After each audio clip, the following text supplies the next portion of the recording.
Hello बच्चों, स्वागत है आपका हमारे इस वीडियो में। आज इस वीडियो में हम वृत्त में जब चतुर्भुज दिया हो तो उस सवालों को कैसे हल करेंगे उसको हम देखेंगे। तो आइए, आपका हमारे इस वीडियो में स्वागत है।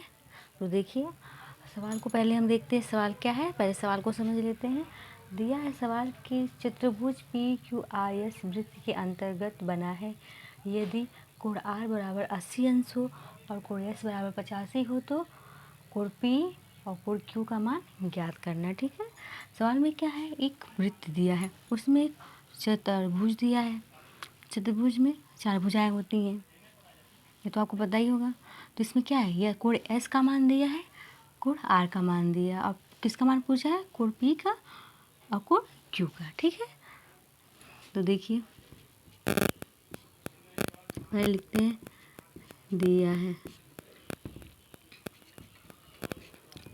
क्या दिया है, कोण R बराबर 80 अंश और कोण S बराबर 85 अंश। आई बात समझ में। और किसका मान पूछा है, कोण Q का मान पूछा है, कोण P का पूछा है और कोण Q का मान पूछा है यहाँ पे। ठीक है, तो आप देखिए सवाल को, सवाल समझ में आ गया होगा। सवाल में क्या पूछ रहा है, कोण R का मान दिया, कोण S का मान दिया है और P और Q का मान पूछा हुआ है। ठीक है, अब देखिए, जब वृत्त के अंदर कोई चतुर्भुज बनता है तो उसे हम चक्रीय चतुर्भुज कहते हैं। क्या कहते हैं, चक्रीय सॉरी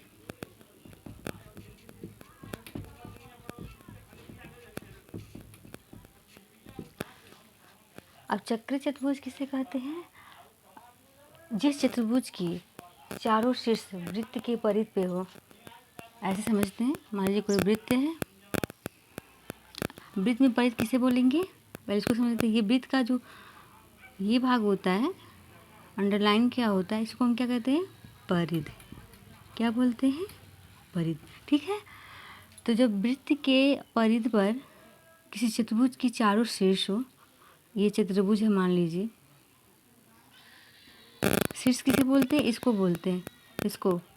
ठीक है, जब किसी चतुर्भुज के चारों शीर्ष किसी वृत्त के परिधि पे हो तो उसे हम क्या बोलेंगे, चक्रीय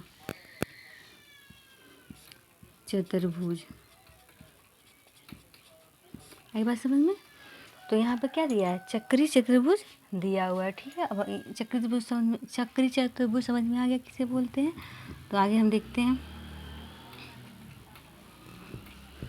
यहाँ पे जानने वाली बात ये है कि चक्रीय चतुर्भुज के चारों भुजाओं का योग, मान लीजिए कोई चतुर्भुज है वृत्त के अंदर, उसकी चारों भुजाओं का योग क्या होता है, 180 अंश होता है, सॉरी 360 होता है। चक्रीय चतुर्भुज की चारों भुजाओं का योग कितना होता है, 360 होता है। तो यानी दो भुजाओं का योग क्या हो जाएगा, 180 अंश हो जाएगा। यहाँ तक बात समझ में आ गई कि किसी चक्रीय चतुर्भुज की चारों भुजाओं का योग हमेशा क्या होता है, 360 अंश होता है, चाहे वो कोई भी चतुर्भुज हो। तो जब चार भुजाओं का मान 360 अंश होता है तो दो भुजाओं का 180 अंश हो जाएगा। यहाँ तक समझ में आ गया होगा। अब इसको हम मिटा देते हैं। अब देखिए सवाल पे आते हैं हम, यहाँ तक समझ लिए। अभी सम्मुख कोणों को देखते हैं। सम्मुख कोण मतलब कोण S का सम्मुख कोण का कोण Q हो जाएगा और कोण P का सम्मुख कोण QR हो जाएगा। आई बात समझ में।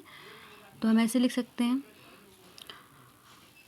कोण S का सम्मुख कोण क्या हो जाएगा, कोण S प्लस कोण का S का सम्मुख कोण कोण Q, तो प्लस कोण Q बराबर 180 अंश। 180 अंश कहाँ से आया, चतुर्भुज की दो भुजाओं का योग 180 अंश होता है। ठीक है, और सम्मुख कोण होता है, कोण S का सम्मुख कोण कोण Q हो जाएगा, तो इसको इसलिए हम ऐसे लिख सकते हैं।